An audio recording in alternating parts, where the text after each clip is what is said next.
ঢাকা দক্ষিণ সিটির নির্বাচনের ফল বাতিল। ইশরাককে মেয়র ঘোষণা, শপথ নেবেন কিনা সিদ্ধান্ত নেবে দল।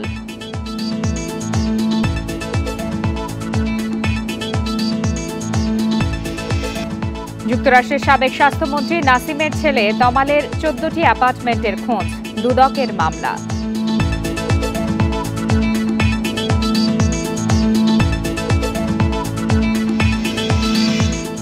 শেষ কর্মদিবসের পর ঈদ করতে রাজধানী ছাড়ছে মানুষ, সময় মতোই ছাড়ছে বাস, ট্রেন।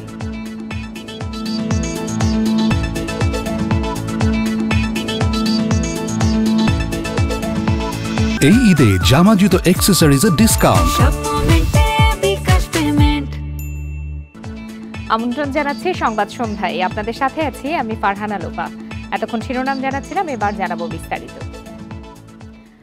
ঢাকা দক্ষিণ সিটির মেয়র ঘোষণা করা হয়েছে ইশরাক হোসেনকে। 2020 সালের নির্বাচনের ফল বাতিল করে এই রায় দিয়েছেন নির্বাচনী ট্রাইব্যুনালের দায়িত্বপ্রাপ্ত ঢাকার প্রথম যুগ্ম জেলা জজ মোহাম্মদ নুরুল ইসলাম। তাৎক্ষণিক প্রতিক্রিয়ায় ইশরাক হোসেন জানান, বিএনপির সিদ্ধান্তের ওপর নির্ভর করছে তার শপথ। অনিয়ম, দুর্নীতি ও অগ্রহণযোগ্যতার অভিযোগে ডিএসসিসি নির্বাচন ও ফল বাতিল চেয়ে 2020 সালের 3 মার্চ মামলা করেন মেয়র প্রার্থী ইশরাক হোসেন। 2020 সালের 1 ফেব্রুয়ারি ঢাকা উত্তর ও দক্ষিণ সিটি কর্পোরেশনের নির্বাচন অনুষ্ঠিত হয়। নির্বাচনে আওয়ামী লীগের প্রার্থী আতিকুল ইসলাম উত্তরে ও ফজলেনুর তাপস দক্ষিণের মেয়র নির্বাচিত হন। নির্বাচন কমিশন 2 ফেব্রুয়ারি ভোটের গেজেট প্রকাশ করে। তারা শপথ গ্রহণ করে দায়িত্ব পালন করে আসছিলেন। শেখ হাসিনা সরকারের পতনের পর তাদের মেয়র পদ থেকে বহিষ্কার করা হয়।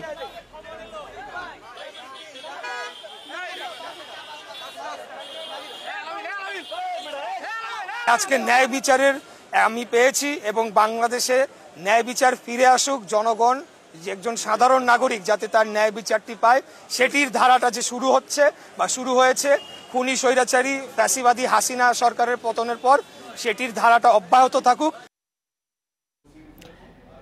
আগামী 11 এপ্রিল ঢাকাসহ 4 জেলা শহরে স্বাধীনতা কনসার্ট করবে সবার আগে বাংলাদেশ। বিএনপির যুগ্ম মহাসচিব এবং সংগঠনের সভাপতি শহীদউদ্দিন চৌধুরী অ্যানি জানান, মহান স্বাধীনতা দিবস উপলক্ষে এই কনসার্ট আয়োজন করা হচ্ছে। দেশের 4টি মহানগর ঢাকা, চট্টগ্রাম, খুলনা এবং বগুড়ায় একই দিনে বিকাল 3টা থেকে শুরু হবে কনসার্ট। রমজানের কারণে ঈদের পরে কনসার্ট অনুষ্ঠিত হবে উল্লেখ করে শহীদউদ্দিন চৌধুরী জানান, দেশব্যাপী এই আয়োজনের মূল লক্ষ্য দেশের কৃষ্টি ও সংস্কৃতিতে ভারতীয় এবং পাকিস্তানি সঙ্গীতের আগ্রাসন রুখে দিয়ে দেশীয় সংস্কৃতি তুলে ধরা। ঢাকার কনসার্টটি আয়োজন করা হবে মানিক মিয়া এভিনিউতে। এখানে যেমন বাউল গান, লালনের গান পরিবেশনা হবে, তেমনি আমাদের আধুনিক গান, পল্লীগীতি, দেশাত্মবোধক গানও আমরা সম্পৃক্ত করছি। এখানে সাংঘর্ষিক এমন কিছু নাই যেখানে আমাদের এই সমাজে কোনো বিভেদ তৈরি হতে পারে। জনগণের আস্থা ফেরাতে বাংলাদেশে গুরুত্বপূর্ণ সংস্কার চলছে উল্লেখ করে প্রধান উপদেষ্টা অধ্যাপক ইউনূস বলেছেন, নতুন দেশ গড়ার পথে নানা চ্যালেঞ্জের মুখোমুখি হতে হচ্ছে সরকারকে। সকালে চীনের বোয়াও সম্মেলনে দেয়া ভাষণে এশিয়ার উন্নয়নে অর্থনৈতিক, বাণিজ্যিক, খাদ্য, প্রযুক্তি সহ 5 খাতে সহযোগিতা জোরদারের প্রস্তাবও দেন তিনি। চীন সফরের দ্বিতীয় দিনে বোয়াও ফোরাম ফর এশিয়া সম্মেলনে যোগ দেন প্রধান উপদেষ্টা অধ্যাপক মোহাম্মদ ইউনূস। উদ্বোধনী অধিবেশনে জানান, নতুন বাংলাদেশ গড়ার চ্যালেঞ্জে জনগণের আস্থা ফেরাতে সংস্কারের কাজ শুরু হয়েছে। উন্নয়ন প্রশ্নে এশীয় দেশগুলো একে অন্যের সঙ্গে যুক্ত জানিয়ে প্রধান উপদেষ্টা বলেন, ভবিষ্যৎ সমৃদ্ধির জন্য দরকার সুনির্দিষ্ট একটি রোডম্যাপ।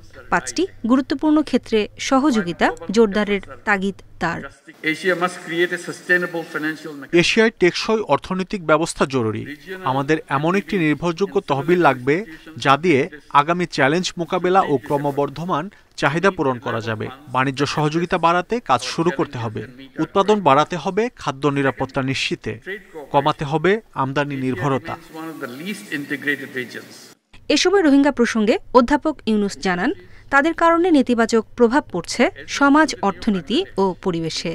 সে কারণেই প্রত্যাবাসনে এশীয় নেতাদের এগিয়ে আসতে হবে। মিয়ানমার সংকট আঞ্চলিক স্থিতিশীলতার জন্য হুমকি। 7 বছরের বেশি সময় ধরে 12 লাখের বেশি জোরপূর্বক বাস্তুচ্যুত রোহিঙ্গাকে বাংলাদেশ আশ্রয় দিয়ে আসছে।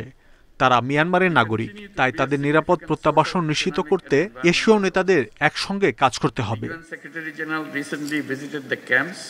নিজ ভাষণে গাজায় গণহত্যা প্রশ্নে অন্তর্বর্তী সরকার প্রধান বলেন, সেখানে যা চলছে তা শুধু মুসলিম বা আরবের ইস্যু নয়, এটি বিশ্ব মানবতারই বিপর্যয়।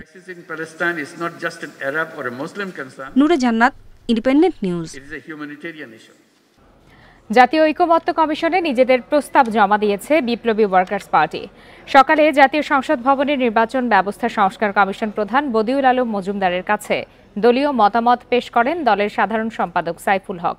এতে 166টি প্রস্তাবের মধ্যে 122টিতে একমত, 22টিতে ভিন্নমত এবং 22টিতে আংশিক দ্বিমত পোষণ করেছেন দলটির নেতারা। রাষ্ট্রের নাম পরিবর্তনে ভিন্নমত পোষণ করে দলটি। প্রার্থীদের বয়স কমানোর বিষয়ে দ্বিমত পোষণ করেন দলটির সাধারণ সম্পাদক সাইফুল হক। বলেন, সব রাজনৈতিক দল যেসব বিষয়ে একমত হবে তার ভিত্তিতে এগোনো উচিত, তবে একটি অবাধ, নিরপেক্ষ ও সুষ্ঠু নির্বাচন হওয়া সম্ভব। এ সময় কালো টাকা ও পেশি শক্তি রোধে ঐকমত্য কমিশনকে সুপারিশ করেন দলের নেতারা।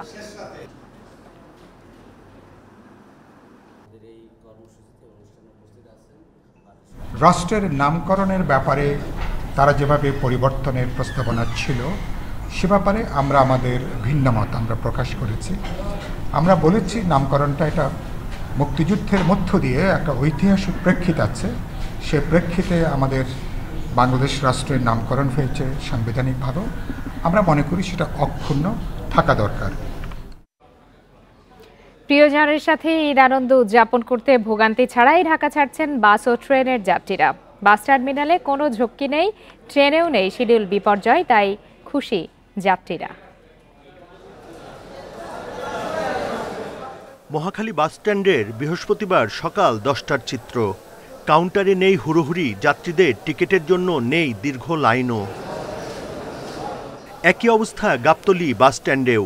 আগে থেকে যেসব বাস অগ্রিম টিকিট বিক্রি করেনি তারা পড়েছে যাত্রী সংকটে। কোনো কোনো বাসে যাত্রী কম থাকায় অর্ধেক যাত্রী নিয়েও ছেড়েছে। টাইমের আগে আমার গাড়ি ফুল হয়ে যাবে। ঈদের যে চিত্র সেটা আমরা আসলে পাচ্ছি না। এটা সকালে 9-10 জন যাই নিয়ে গেছে, এখন এই যে 40 সিটের গাড়ি 7-8টা টিকিট হয়েছে, কিন্তু গাড়ি টাইম শেষ হলে আমাকে কিন্তু গাড়ি ছাড়তেই হবে। তবে যেসব কাউন্টার অগ্রিম টিকিট বিক্রি করেছে তারা সময় মতো বাস ছেড়েছে। তবে রাজশাহী, চাঁপাইনবাবগঞ্জ সহ দূরপাল্লার গন্তব্যের যাত্রী যারা আগে থেকে টিকিট কাটেননি তারা পড়েন ভোগান্তিতে। হঠাৎ করে আজকে ছুটি দিল, আমি আসছি, আজকে কাউন্টারে এসে টিকিট পাই না, যাবো চাঁপাইনবাবগঞ্জ। বৃহস্পতিবার দুপুর পর্যন্ত কমলাপুর রেল স্টেশনে শিডিউল বিপর্যয় না থাকায় সময়মতো ঢাকা ছেড়েছে দূরপাল্লার আন্তনগর সব ট্রেন।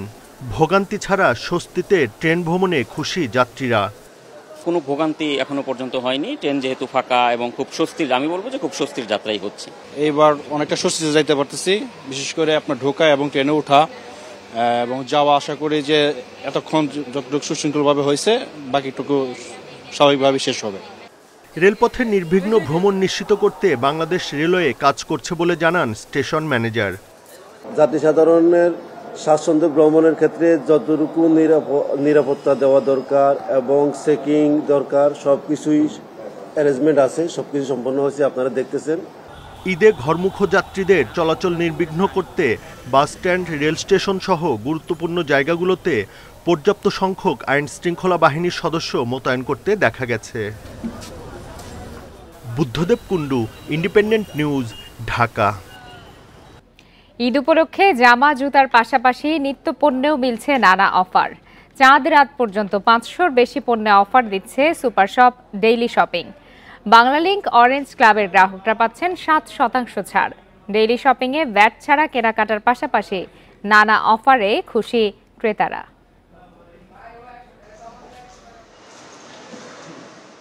উত্তরা 18 নম্বর সেক্টরের রাজক ফ্ল্যাট প্রজেক্টে সম্প্রতি ফ্ল্যাগশিপ স্টোর উদ্বোধন করেছে ডেইলি শপিং।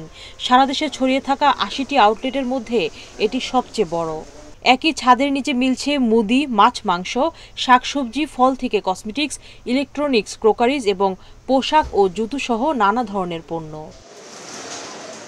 বিশাল পরিসরে সব পণ্যই হাতের নাগালে পেয়ে খুশি ক্রেতারা। কেনাকাটার পাশাপাশি রয়েছে বেকারি কর্নারে ইফতার ও খাওয়ার সুযোগ।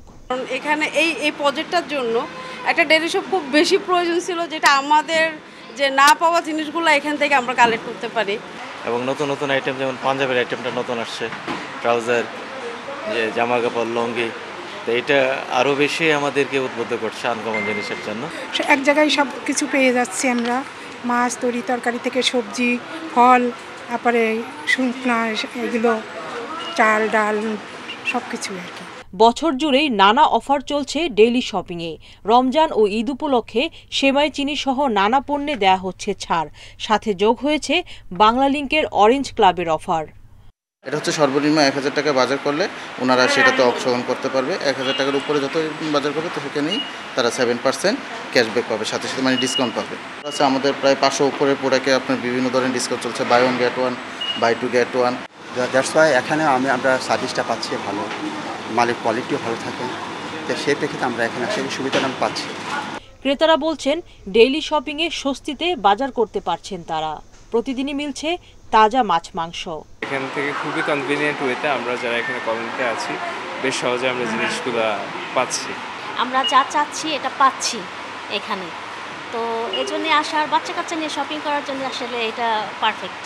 প্রাণের নানা পণ্য সামগ্রীও এক জায়গায় পাওয়া যাচ্ছে প্রাণ আরএফএল গ্রুপের এই প্রতিষ্ঠানে। সুলতানা জাহান মিতু, ইন্ডিপেন্ডেন্ট নিউজ, ঢাকা। আর এই ছিল এখনকার মতো ইন্ডিপেন্ডেন্ট সংবাদে। ইন্ডিপেন্ডেন্ট টেলিভিশনের সব খবর আরও বিস্তারিত জানতে চোখ রাখুন ফেসবুক, ইউটিউব এবং এক্সে। এতক্ষণ সাথে থাকার জন্য ধন্যবাদ সবাইকে। আমন্ত্রণ পরের আয়োজনে।